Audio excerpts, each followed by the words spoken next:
ہم آج کے زمانے کی اگر بات کریں تو اس وقت اگرچہ دنیا کے اندر بہت عریانی عام ہو رہی ہے، فحاشی عام ہوتی جا رہی ہے، مگر ایسے بھی لوگ ہیں آج کے زمانے میں بھی جو نیکی تقوی کی زندگی گزارتے ہیں۔ اگر یہ قدسی روحیں نہ ہوتی تو شاید اللہ تعالیٰ دنیا کی بساط کو لپیٹ دیتے۔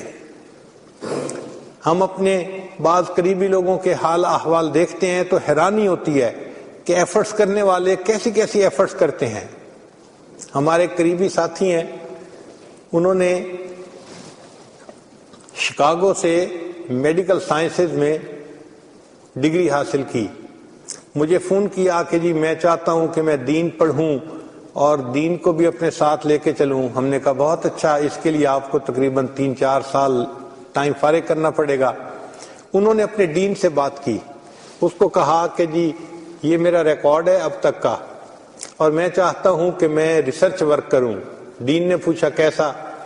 اس نے کہا کہ دیکھیں مسلمانوں کے پیغمبر اسلام نے اپنی گفتگو میں یعنی احادیث میں کچھ سائنس کے عنوانات پہ بھی گفتگو کی ہے، میں ان پہ اوپر ریسرچ کرنا چاہتا ہوں کہ اب موسٹ ماڈرن سائنس کا زمانہ ہے تو ان کی باتوں میں جو سائنس سے متعلق باتیں تھیں ان کا انالیسس کرنا چاہتا ہوں۔ اس نے کہا بہت اچھا۔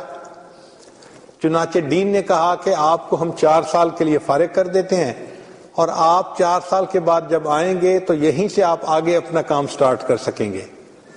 جب ان کو 4 سال کا وقت مل گیا تو انہوں نے مجھے کہا کہ جی اب میں کیا کروں؟ میں نے کہا جی آپ جو ہے نا آئیں، ہم آپ کو 8 سال کا کورس 4 سال میں کروانے کی کوشش کرتے ہیں۔ چنانچہ ہم نے کچھ ٹیچرز کا انتظام کیا اور ان کو ایکسپلین کیا کہ دیکھو یہ بندہ بہت ہی ہائی آئی کیو لیول کا بندہ ہے، جو علماء 8 سال میں کورس پڑھتے ہیں نا بخاری شریف تک کا، وہ ہم نے اس کو 4 سال میں کنڈینس کر کے پڑھا دینا ہے۔ انہوں نے کہا بہت اچھا۔ اللہ کی شان کہ اس بچے نے 4 کی بجائے 3 سال میں ہی بخاری شریف تک کا سب کورس مکمل کر لیا، ایک ایک کتاب پڑھی اس نے۔ شیخ الحدیث فرماتے تھے کہ میں نے اپنی زندگی میں اتنا ذہین انسان نہیں دیکھا، اس کو اللہ نے فوٹوگرافک میموری دی ہوئی ہے، مگر یہ تو دل کے اندر طلب ہوتی ہے تب فوٹوگرافک میموری کام کرتی ہے، ورنہ تو انسان کی عقل پہ پردے پڑ جاتے ہیں۔ اب جب اس نے کر لیا تو کہنے لگا جی اب کیا کروں؟ میں نے کہا آپ بتائیں۔ کہنے لگا کہ میرے پاس 1 سال ہے، مجھے بہت شوق ہے، میں قرآن پاک حفظ کر لیتا ہوں۔ میں نے کہا بہت اچھا۔ اللہ کی شان اس نے 8 مہینے کے اندر پورا قرآن پاک حفظ کر لیا۔ پھر اس کے بعد کہنے لگے جی اب کیا کروں؟ 4 مہینے ہیں۔ میں نے کہا آپ آئیں اور سفر میں بھی ساتھ رہیں اور رمضان کے اعتکاف میں بھی ساتھ رہیں تاکہ آپ کو ذکر و سلوک کے اسباق میں آگے بڑھائیں۔ اللہ کی شان کہ اس نے 4 مہینے اتنا اچھا ذکر مراقبہ کیا، اس کی کیفیات بہت اچھی تھی، تو میں نے رمضان کے بعد ان کو ذکر و سلوک میں اجازت خلافت بھی دے دی۔ اب اس نے 4 سال میں گویا 3 ڈگریز حاصل کر لی، ایک وہ باقاعدہ باضابطہ عالم بھی بن گئے اور حافظ بھی بن گئے اور ان کو سلسلے کے آگے اشاعت کی اجازت بھی مل گئی۔ پھر کہنے لگے جی میں کیا کروں؟ میں نے کہا واپس جائیں، آپ نے وہی اپنی ڈاکٹری والی لائن کو کرنا ہے، ساتھ ساتھ دین کا کام بھی کرنا ہے۔ وہ واپس گئے۔ امریکہ میں جو ڈاکٹر اپنے پریکٹیکل لائف میں انٹر ہونے لگتا ہے اس کو ایک امتحان دینا پڑتا ہے، اس کو کہتے ہیں USMLE ٹیسٹ، اور یہ ٹیسٹ اتنا مشکل ہوتا ہے کہ بہت لوگ روتے ہیں۔ ہم نے تو دیکھا کہ ہمارے پاکستان سے جانے والے ڈاکٹر 3ری ٹرائی میں، 4تھی، 5ویں، 6ٹھی، میں نے ایک ڈاکٹر کو دیکھا 9 دفعہ ٹرائی کی پھر جا کے پاس ہوا۔ وہ اتنا مشکل ٹیسٹ ہوتا ہے، بہت پریشان ہوتے ہیں ڈاکٹر کہ یہ ٹیسٹ پاس کیسے ہو۔ اس کو وہ ٹیسٹ پاس کرنا تھا۔ اللہ کی شان 4 سال کا گیپ بھی تھا اور وہ ٹیسٹ بھی دینا تھا، اور وہ ٹیسٹ ایسا ہوتا ہے کہ 6 گھنٹے کا ہوتا ہے اور اس میں 1800 کویسچن ہوتے ہیں، مگر وہ اتنے ٹرکی کویسچن ہوتے ہیں کہ اس کا جواب سوچ کے دینے میں ہی لوگ دھوکہ کھا جاتے ہیں۔ 1800 کویسچنز کا آنسر دینا تھا 6 آورز میں۔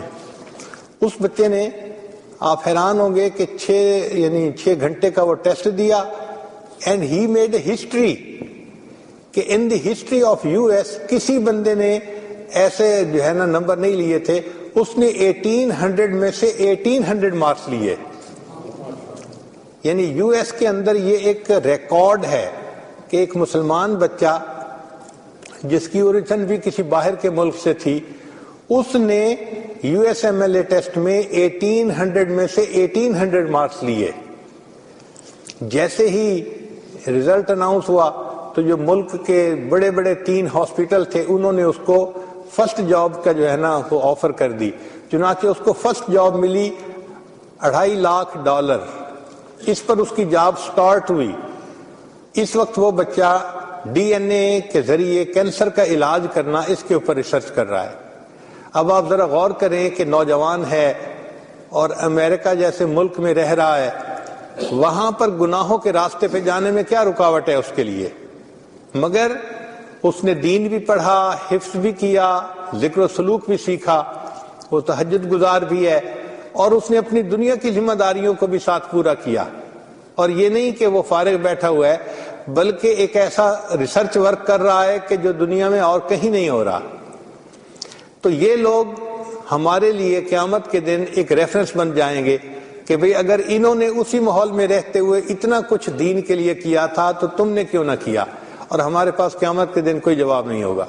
یہ ذہن میں رکھیے گا کہ اگر قیامت کے دن ایک مزدور جائے گا نا تو اللہ تعالیٰ پوچھیں گے تم نے دین کے لیے کیا کیا؟ وہ کہے گا یا اللہ 6 بچے تھے اور 200 دینار جو ہے وہ میری ماہانہ تنخواہ تھی، تو میں تو سارا دن مزدور تھا، چیزیں اٹھا کے وہاں رکھتا تھا، اور مشکل سے میں بچوں کے لیے اتنا کما کے لاتا تھا، اور تھکا ہوا ہوتا تھا، رات کو سو جاتا تھا۔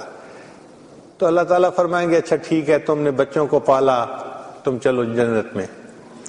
پھر اس کی بیوی جائے گی، بھئی آپ نے دین کے لیے کیا کیا؟ اللہ 6 بچوں کی ماں تھی، گھر میں کوئی ہیلپ نہیں تھی، میں ہی باورچن تھی، اور میں ہی دھوبن تھی، اور میں ہی بھنگن تھی، گھر کے سارے کام چھوٹے سے بڑے مجھے ہی سمیٹنے تھے، 6 بچوں کو بھی میں دیکھتی تھی، خاوند کی ذمہ داریاں بھی میں پوری کرتی تھی، اور میں کیا کرتی؟ اللہ فرمائیں گے اچھا تو نے 6 بچوں کو پالا، چل تو بھی جنت میں۔ لیکن جب ایسے لوگ جائیں گے نا جو آج اپنے آپ کو ڈاکٹر اور انجینئر کہلواتے ہیں اور کہتے ہیں کہ جی ہم نے دنیا میں بڑی تعلیم حاصل کی اور بڑی اچھی جاب کر رہے ہیں اور بڑی ہماری تنخواہیں ہیں اور فرنچ بینیفٹس ہیں، اللہ تعالیٰ پوچھیں گے بتاؤ میرے بندے تم نے دین کے لیے کیا کیا؟ یا اللہ ہمیں تو ٹائم ہی نہیں ملا۔ اچھا تمہارے پاس بہترین گھر بھی تھا، بہترین گاڑی بھی تھی، من پسند کی بیوی بھی تھی، اور تمہارے گھر میں ڈرائیور بھی ہوتا تھا، تمہارے گھر میں میڈ بھی ہوتی تھی، یہ ساری نعمتیں تمہیں میں نے دی تھیں، تو اس کے باوجود تم میرے لیے کچھ نہ کر سکے، تم وقت پہ نماز بھی نہیں پڑھتے تھے، تو ہم اس کا کیا جواب دیں گے؟ پھر بیوی آگے آئے گی، اللہ تعالیٰ پوچھیں گے تم کیا کرتی تھی؟ یا اللہ بس میں تو نماز بھی نہیں پڑھ پاتی تھی۔ کیوں بھائی؟ میرے جی 3 بچے تھے۔ اللہ تعالیٰ فرمائیں گے تمہارے خاوند کی تنخواہ اتنی تھی اور تمہارے گھر میں ہر فیسلٹی تھی، اور گھر میں تمہارے کچن میں الگ ہیلپ تھی، اور صفائی کے لیے میڈ الگ ہوتی تھی، کپڑے دھونے کے لیے الگ ہوتی تھی۔ اب اتنی آسائشوں کے باوجود کیا تمہیں فرض نماز پڑھنے کی بھی فرصت نہیں ملتی تھی؟ اور تم نے تو یونیورسٹی میں ماشاءاللہ ماسٹرز بھی کر لیا تھا اور گریجویشن بھی کر لی تھی۔ اگر تم کمپیوٹر سائنسز پڑھ سکتی تھی تو کیا تم نے قرآن پاک کا ترجمہ پڑھا؟ تو وہ کیا جواب دے گی کہ کیا مجھے قرآن پاک آتا نہیں تھا یا میں پڑھنا ہی نہیں جانتی تھی؟ تو ہم جیسے لوگ جو دنیا میں ماسٹرز کر چکے، ڈگریاں لے چکے اور ثابت کر چکے کہ اللہ آپ نے ہمیں ٹریلینز آف برین سیل دیے ہیں، ہم قیامت کے دن لاجواب ہوں گے کہ یا اللہ ہم نے واقعی سستی کی، ورنہ ہم آپ کا دین بھی پڑھ سکتے تھے، سیکھ سکتے تھے، اس کے مطابق زندگی گزار سکتے تھے۔ ہمارے لیے اس میں کوئی مشکل کام نہیں ہے، اور واقعی آج ہم اپنے ٹائم کو ذرا مینیج کریں تو ہم یہ کام آسانی سے کر سکتے ہیں۔ ہمارا یہ تجربہ ہے کہ اگر دن کے 24 گھنٹے ہوتے ہیں تو 8 گھنٹے اس میں سے آپ نیند کے نکال دیجئے۔ ویسے تو سائنٹیفک ریسرچ یہ ہے کہ 7 گھنٹے کی نیند ہر بندے کے لیے بیسٹ نیند ہوتی ہے، اس سے نیچے ہو تو بھی ہارٹ اٹیک کا اندیشہ ہوتا ہے، 7 گھنٹے سے زیادہ ہو تو بھی ہارٹ اٹیک کے چانسز زیادہ ہوتے ہیں۔ 7 hours sleep is the best time for the human being۔ اس پہ دنیا کی یونیورسٹیوں کے سائنسدان متفق ہو چکے ہیں۔ ہم کہتے ہیں چلو 7 گھنٹے کے بجائے 8 گھنٹے صحیح، تو 8 گھنٹے سونے کے نکال دیں، اور ان 8 گھنٹوں کے بعد پھر 8 گھنٹے ڈیوٹی کے نکال دیں، 16 گھنٹے تو یہ نکل گئے۔ پھر اس کے بعد کے جو 8 گھنٹے ہیں ان میں سے 1 گھنٹہ چلو دفتر آنا آدھا گھنٹہ، جانا آدھا گھنٹہ، تو باقی 7 گھنٹے ہم کیسے گزارتے ہیں؟ آپ اگر غور کریں تو وہ 7 گھنٹے اکثر یا تو دوستوں سے فون پہ بات کرتے ہوئے، یا گھر کے اندر ٹی وی پہ خبریں دیکھتے ہوئے، یا انٹرنیٹ پہ بیٹھے ہوئے، یا اسی طرح کی ای میل سرچ کرتے ہوئے، یعنی ہم اپنی مرضی سے وہ 7 گھنٹے گزارتے ہیں۔ ہم یہ نہیں سوچتے کہ یہ 7 آورز کتنے امپورٹنٹ ہیں ہماری لائف میں۔ اگر ہم ان کو فضول گزارنا چھوڑ دیں اور اسی میں 2-3 گھنٹے ہم ڈیلی نکال کے کسی عالم سے رابطہ کر لیں اور ان سے ہم اپنے گھر میں ہی پڑھنا شروع کر دیں، آسانی سے ہم دین بھی پڑھ سکتے ہیں اور آسانی سے ہم عبادت کے لیے بھی وقت نکال سکتے ہیں۔ ہمارے قریبی تعلق والے دوست ہیں، وہ ڈاکٹر ہیں، میڈیکل ڈاکٹر۔ امریکہ میں وہ ایک یونیورسٹی میں ہیڈ آف ڈپارٹمنٹ تھے۔ امریکہ میں یونیورسٹی میں ہیڈ آف ڈپارٹمنٹ ہونا یہ کوئی معمولی بات نہیں ہے، اور وہ بھی کسی کا بیرون ملک سے جا کے، مگر وہ بہت ٹیلنٹڈ آدمی ہے۔ تو اللہ کی شان کہ ان کو حکومت نے گھر کے ساتھ $2 ملین لگا کر لیبارٹری بنا کے دی تھی ان کی پرسنل ریسرچ کے لیے۔ بہت ہی ذہین انسان ہے۔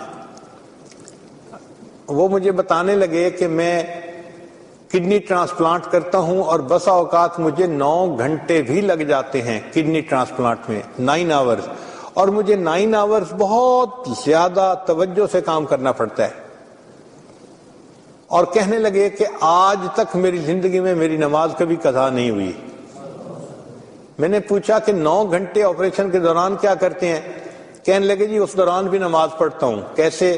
کہنے لگے میں ہر وقت پابندی سے رہنے کی کوشش کرتا ہوں، تو جب میرا نماز کا وقت ہوتا ہے میں اس کو ایک ایسے پوائنٹ پہ پہنچا دیتا ہوں کہ میں اپنے باقی لوگ جو ہوتے ہیں ان کو کہتا ہوں کہ آپ یہ کرو، آپ یہ کرو، and I will join you, اور میں وہیں سے باہر نکلتا ہوں اور میرے گلوز جو ہوتے ہیں ان کو اتار کے، اور آپریشن تھیٹر کے اندر ہی کپڑا بچھا ہوا ہوتا ہے، میں اس کے اوپر 2 رکعت پڑھ کے پھر دوبارہ اپنے ہینڈ واش کر کے گلوز پہن کے آتا ہوں اور پھر آپریشن شروع کر دیتا ہوں۔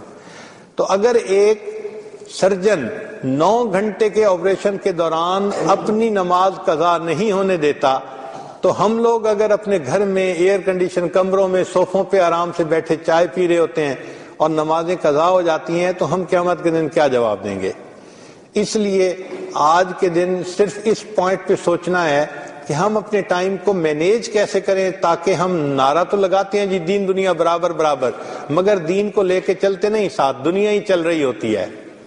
دنیا میں کوئی کام ہوتا ہے تو ہم راتوں کو بھی جاگ لیتے ہیں، ہم سفر بھی کر لیتے ہیں، ہم کھانا بھی چھوڑ دیتے ہیں، ہر کام کو ہم اچھے طریقے سے کر کے دکھا دیتے ہیں، ہر اسائنمنٹ کو پورا کر دیتے ہیں، لیکن جہاں دین کا معاملہ ہوتا ہے وہاں ہم بیمار بھی بن جاتے ہیں، لاغر بھی ہو جاتے ہیں، کمزور بھی بن جاتے ہیں، ہم تو یہ بھی نہیں کر سکتے، یہ بھی نہیں کر سکتے۔ ایسے نظر آتا ہے کہ ہم دین کو واقعی اگنور کرتے ہیں اور اس کو ضروری نہیں سمجھ رہے ہوتے، حالانکہ قیامت کے دن اللہ رب العزت کے سامنے پیشی ہوگی تو اللہ تعالیٰ ہم سے پوچھیں گے کہ بتاؤ تم نے دنیا میں میرے لیے کیا وقت گزارا، دین کے لیے کیا کیا۔ تو آج اس بات کو سوچنے کی ضرورت ہے کہ ہم اپنی زندگی کے اوقات کو اس طرح سے مینیج کریں کہ ہم اپنی زندگی میں جو حقوق العباد ہیں وہ بھی پورے کریں اور جو حقوق اللہ ہیں ان کو بھی پورا کریں۔ اچھا انسان وہی ہے کہ جو حقوق اللہ اور حقوق العباد دونوں کو پورا کر کے زندگی گزارے، ورنہ دنیا کے اندر تو ہم بڑی ڈسٹنکشن لے کے پاس ہونے والے لوگ ہیں، اور قیامت کے دن اگر ہمیں کھڑا کیا گیا کہ تم نے تو یہ بھی نہ کیا، یہ بھی نہ کیا، یہ بھی نہ کیا، تو پھر قیامت کے دن کی ذلت سے بڑی ذلت تو کوئی نہیں ہو سکتی۔